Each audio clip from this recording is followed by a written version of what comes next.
Right buddies, this is Andy here at Navigraph. Today we're gonna be looking at SIDs. An SID is a standard instrument departure, and it's a published procedure that's being followed immediately after departure, and there can be multiple SIDs for one runway in order to reduce the separation between the aircraft. Now, today we're gonna go over some practical details on how you incorporate your SIDs into your flight deck preparations. So without further ado, let's get straight to the flight deck.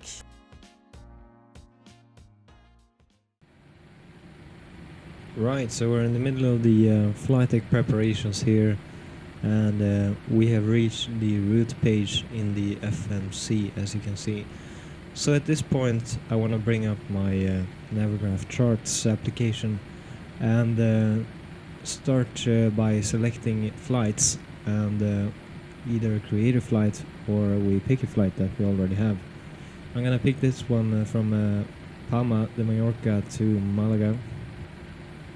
So we go to origin, select the departure runway 24 right, and the departure is Nelix 1 Alpha.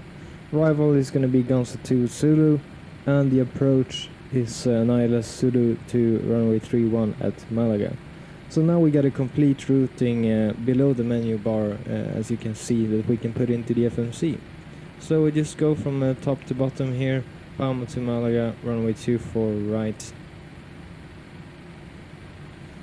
So as you can see here, I've filled in the routing for us. So we got a direct to Nelux, direct to Restu, up November 851 to Tosca, up November 851 to Rolas, and then direct Gonza.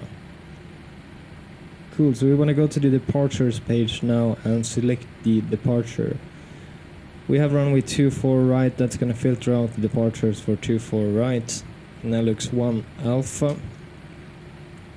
And then we can go to the departure arrivals page again, select arrival for Malaga. So we're looking up the ILS Zulu for 31, and then transition is via PSAV. And then we go down to find the Gonza 2 Zulu.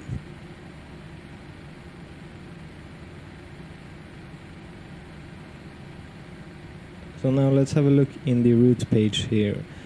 We get the Nelix departure and then the Gonza arrival. So it all looks good, we can execute that. So now when we have a routing in the FMC, we want to go back into the charts application and select the chart for the departure.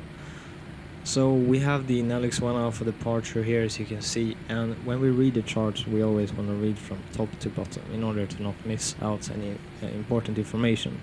So I've highlighted the information that we can do anything with here. So starting with the transition altitude of 6,000 feet in the performance unit page 1, we have 6,000 feet set. Going to the climb page, we have the speed restriction in max 250 knots below flight level 100. And then we have the altitude, which says that if we don't get any other clearance by ATC, we'll have 4,000 as a stopping altitude. So we'll stick to 4,000 here. Now as you can see, the departure is actually based on the Juliet Oscar Alpha VOR. And we want to be able to fly this using the VOR as well. So we're gonna set the courses 236 on the first one, and then the second one is 224. And then we want to tune the Juliet Oscar Alpha VOR, which you can see that I've done here. It's set as active on box 1 and box 2.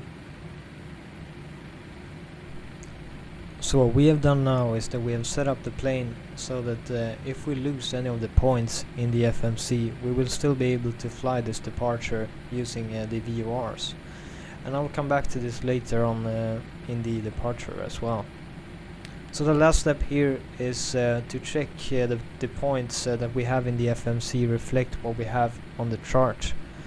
So we're starting with reading climb on Juliet Oscar Alpha radial 2360 backax, and then we check backax point, we have 2000 feet or above.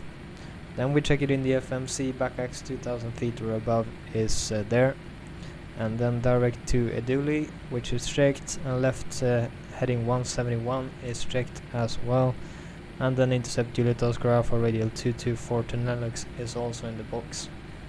So now we basically know that everything is in the box and we can continue with the other preparations. So that's basically it for the departure preparations in terms of the SID, and now I want to show you how that looks from the takeoff roll.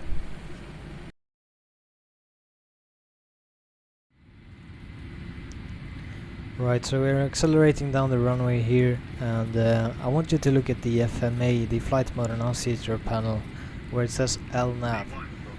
The LNAV is white at the moment, and that's because it's armed. But when we pass 50 feet, which is now, it turns into green, which means that it is engaged.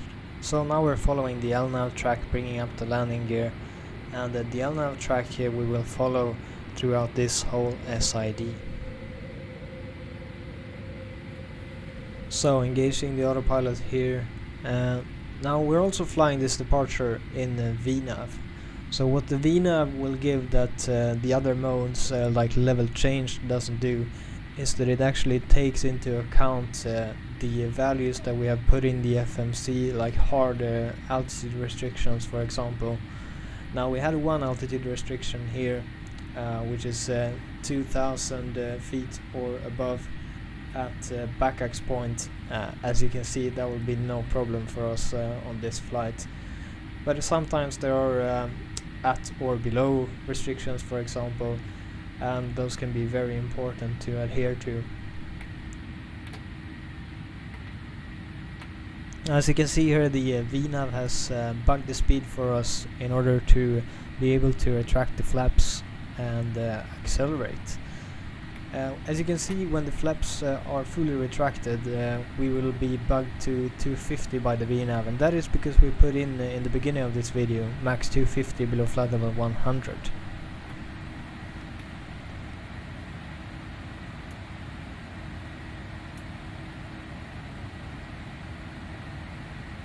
So as you can see here on the navigation display, LNAV is doing a great job just keeping ourselves on track, and we can just sit back, relax and enjoy the flight.